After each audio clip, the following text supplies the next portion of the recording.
आज Doubtnut app download करें। Doubtnut पर अपने सभी गणित, रसायन विज्ञान, भौतिक विज्ञान और जीव विज्ञान के डाउट्स का करो सफाया।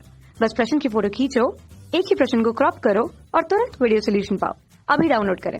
प्रश्न है कि रेडियो एक्टिव विघटन से क्या तात्पर्य है। सिद्ध कीजिए कि विघटन होने पर जैसे जैसे किसी क्षण नाभिकों की संख्या घटती जाती है, पदार्थ की सक्रियता भी घटती जाती है। तो आइए हल करते हैं इस प्रश्न को। क्योंकि सबसे पहले हम देख लेते हैं कि रेडियो एक्टिव विघटन क्या होता है। जैसे कि ये हमारे पास एक तत्व है जो कि कोई रेडियो एक्टिव तत्व है। तो रेडियो एक्टिव तत्व की एक प्रकृति होती है कि वो अपने अंदर से कुछ किरण या कुछ कण निकालती है। ठीक है, ये है पदार्थ है रेडियो एक्टिव।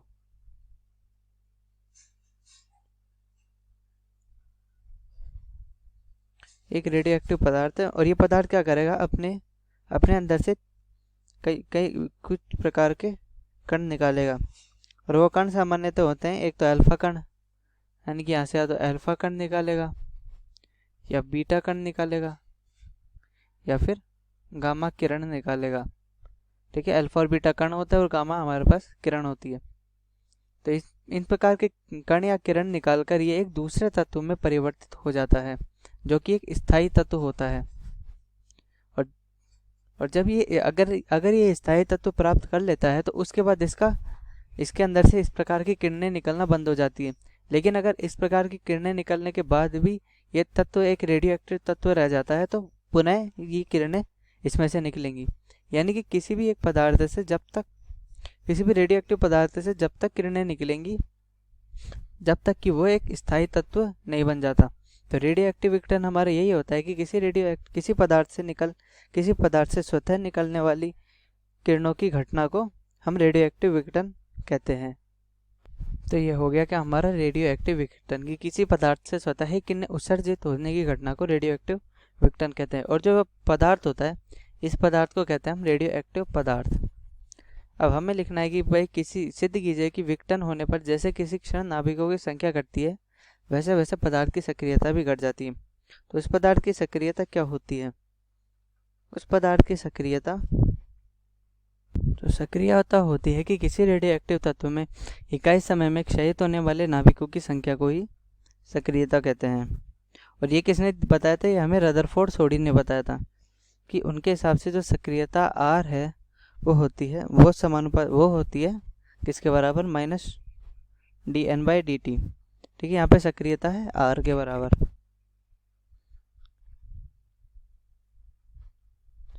यह है सक्रियता आर जो कि है यानी कि -dn/dt बराबर लैम्डा एन।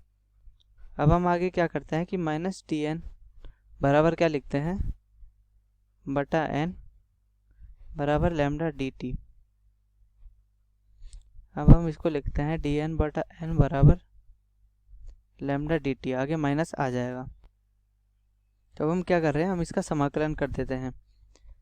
तो समाकलन किससे करेंगे? समाकलन करेंगे, इधर आएगा एन नॉट, इधर आएगा एन। तो ये एन और एन नॉट क्या है कि t बराबर 0 पर हमारे पास जो पहले नाभिकों की संख्या थी वो कितनी थी? एन नॉट के बराबर। और कुछ समय पश्चात t समय पर नाभिकों की संख्या एन नॉट के बराबर हो गई।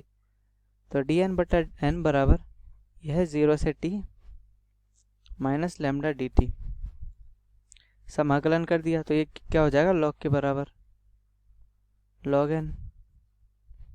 एन नोट से हमको एन तक लिखना है और ये लैम्डा dt 0 से t तक। तो ये क्या होगा हमारे पास? Log n minus log n 0 और ये माइनस लैम्डा t के बराबर। ठीक है, माफ कीजिएगा dt नहीं होगा, ये t होगा। तो ये होगा हमारे पास लॉग एन बट्टा एन 0 माइनस लैम्डा टी। तो यहाँ से n बराबर n naught e⁻ minus lambda t निकल कर आता है। तो यानी कि हम कह सकते हैं कि जैसे जैसे समय बढ़ रहा है वैसे वैसे जो नाभिकों की संख्या है यानी कि रेडियो एक्टिव परमाणुओं की जो संख्या है वो हमारे पास घटती जा रही है। और यदि हम सक्रियता लिखें तो सक्रियता आर बराबर क्या होती है? Lambda n. यानी कि lambda n naught e raise to power minus lambda T.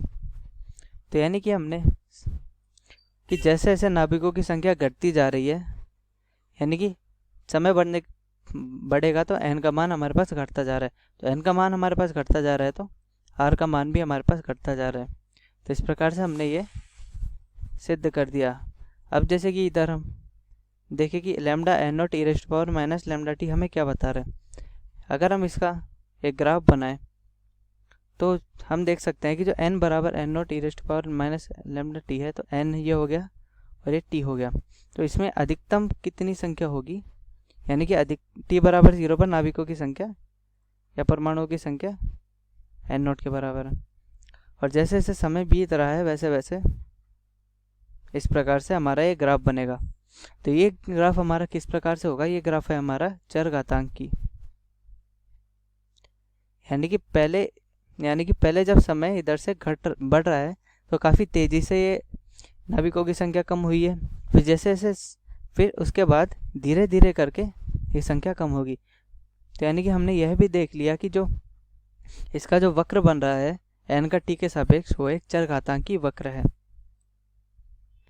और यदि हम इधर लैम्डा का भी गुणा कर दें तो हम देख सकते हैं कि सक्रियता का ग्राफ भी इस प्रकार से बनेगा। तो हम ये भी कह सकते हैं कि जो सक्रियता है वो चरघातांकी रूप से घटती है, यानी कि जैसे जैसे समय बढ़ता है वैसे वैसे सक्रियता चरघातांकी रूप से घटती है। कक्षा 6वीं से 12वीं से लेकर नीट, IIT, JEE वो एडवांस के लेवल तक 1 करोड़ से ज्यादा छात्रों का भरोसा।